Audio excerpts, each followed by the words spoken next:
Manchester United vs Everton match preview, tactical analysis and predicted lineups.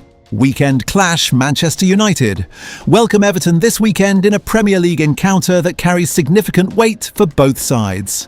For United, the match represents another step in their rebuilding journey under head coach Michael Carrick, whose tactical identity is beginning to take shape.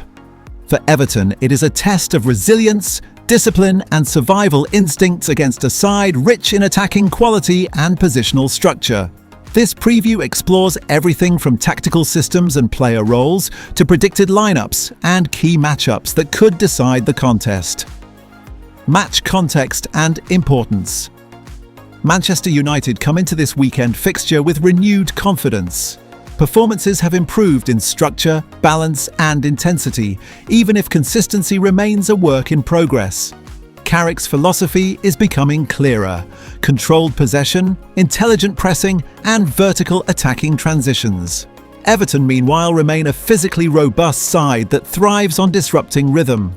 They may not dominate possession, but their compact defensive block and direct transitions make them dangerous, especially from set pieces and second balls. This clash is therefore a contrast of styles: United's technical control versus Everton's physical resistance. Tactical philosophy under Michael Carrick. Since taking charge, Carrick has implemented a hybrid positional system, often switching between a 4-2-3-1 and a 3-2-4-1 in possession. Key tactical principles: build up play through the centre-backs and pivot fullbacks, tucking inside or overlapping depending on phase high. Attacking width from wingers, vertical runs from the striker and attacking midfielders. Aggressive counter-press after losing possession. Carrick's approach emphasises control through intelligence rather than chaos, and this is where players like Kobbie Mainoo and Bruno Fernandes become essential. Manchester United expected tactical shape-based formation 4-2-3-1. In possession, back four stretches wide. One midfielder drops between centre-backs. Full-backs advance asymmetrically. Attacking midfielders operate between lines. Out of possession, compact mid-block. Triggered pressing when Everton build from wide areas. Central overloads to cut passing lanes. Key player roles: Manchester United. Goalkeeper United will rely on composure from the back to initiate play, allowing defenders to spread wide and draw Everton's press. Defense: Luke Shaw operating as a left-back. Shaw is expected to provide width and overlapping runs. In Carrick's system, Shaw also steps into midfield during build-up, creating numerical superiority. Lisandro Martinez is central to United's defensive line. His aggression, anticipation and passing ability allow United to play high. He will also step into midfield to break Everton's first press.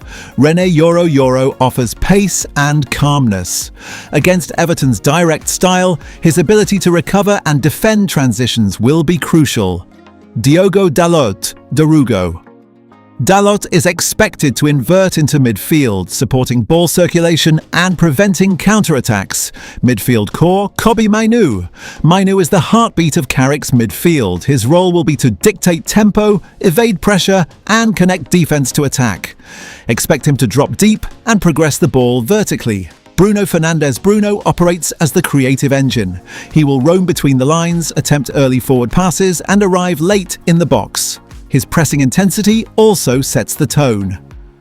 Attacking unit Amad Diallo provides technical flair and unpredictability on the right. His 1v1 ability will target Everton's fullbacks. Mason Mount will likely play as a high-energy number 10 or advanced midfielder. His off-ball movement, pressing and late runs will be key to breaking Everton's shape. Bryan Mbeumo adds directness and pace from the flank, constantly attacking space behind the defence. Striker Benjamin Šeško leads the line with physical presence and speed. He will stretch Everton's centre-backs, create space for runners and attack crosses aggressively. Alternative/supporting. Forward Matheus Cunha. Cunha offers mobility and link-up play, often dropping deep to pull defenders out of position. Predicted Manchester United line-up formation 4-2-3-1, goalkeeper Dalot, Yoro, Martinez, Shaw Mainoo, Bruno Fernandes, Amad Diallo, Mason Mount, Mbeumo Šeško. Everton tactical approach.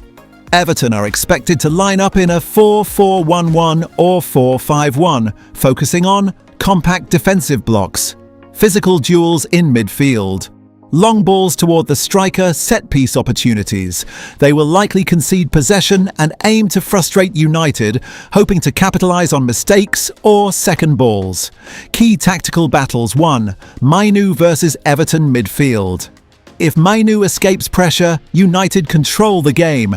2.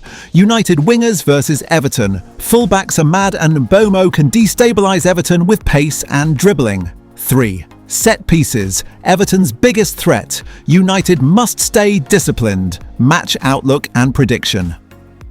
Manchester United enter this fixture as favourites due to superior technical quality and tactical organisation. However, Everton's physical approach ensures the game will not be straightforward.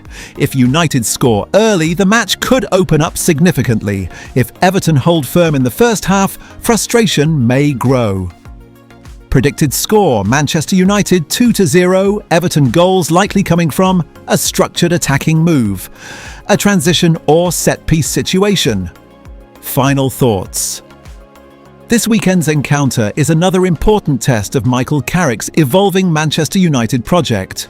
With players like Mainu, Bruno, Amad, Šeško and Mount fitting naturally into the tactical blueprint, United fans will be watching closely, not just for the result, but for continued signs of identity, cohesion and progress. Another news: Manchester United fans' growing fury at VAR, a technology that feels more like an obstacle than an aid. The anger among Manchester United supporters toward VAR has reached boiling point, with many fans now openly questioning whether the system is being applied fairly when it comes to their club. What was introduced as a technological solution designed to reduce human error and ensure justice on the pitch is, in the eyes of a large section of the United fan base, becoming a consistent source of frustration, controversy and perceived injustice. Over recent weeks and months, social media platforms, fan forums and post-match discussions have been dominated by one recurring theme: VAR decisions that appear to go against Manchester United far more often than they go in their favour. Supporters argue that key moments, penalty calls, offside decisions, red card incidents and even goals are being reviewed in a way that disproportionately harms their team. Whether these perceptions are statistically accurate or emotionally driven, the sense of grievance is real and growing stronger with every contentious call.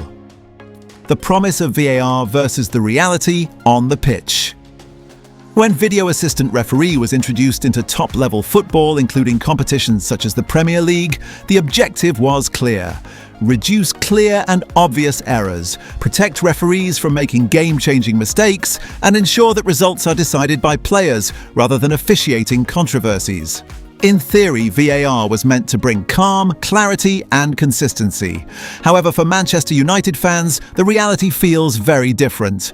Instead of clarity, VAR reviews often seem to bring confusion. Instead of consistency, similar incidents are judged differently from match to match. And instead of calm, every VAR check now creates anxiety among United supporters who expect the worst outcome whenever the referee puts a finger to his ear. Many fans argue that VAR has not eliminated subjective interpretation. It has merely shifted it from the pitch to a remote room filled with officials whose decisions are just as debatable as those made in real time. The technology may provide multiple camera angles and slow-motion replays, but it does not remove bias, inconsistency, or human judgment from the process. Controversial decisions that fuel the anger supporters often point to a series of recent matches in which VAR decisions have played a decisive role against Manchester United. Penalties that were not given despite apparent contact in the box, goals disallowed for marginal offside calls measured by millimetres, and fouls in the build-up to opposition goals that went unchecked. All of these incidents are cited as evidence that VAR is failing the club. What particularly frustrates fans is the lack of explanation. Decisions are announced, but detailed reasoning is rarely communicated clearly to supporters inside the stadium or watching at home. As a result, many fans feel excluded from the process, forced to accept rulings without understanding the logic behind them. In contrast, when similar incidents occur in matches involving rival clubs, United fans believe the outcomes are often different. Comparable challenges result in penalties elsewhere, similar offsides are ignored, and borderline red card tackles are waved away. This perceived double standard is at the heart of the anger directed toward VAR. Emotional impact on fans and players. Football is not just a game of tactics and statistics. It is an emotional experience deeply tied to identity, loyalty, and passion. For Manchester United supporters, repeated VAR controversies feel like an attack on the spirit of the game. Celebrating a goal has become risky. Fans now wait nervously, eyes fixed on the referee, fearing that a VAR review will erase the moment of joy they just experienced. Players too are affected. Momentum is disrupted when play is stopped for long VAR checks, sometimes lasting several minutes. A team pressing strongly can lose rhythm, while opponents are given time to regroup. United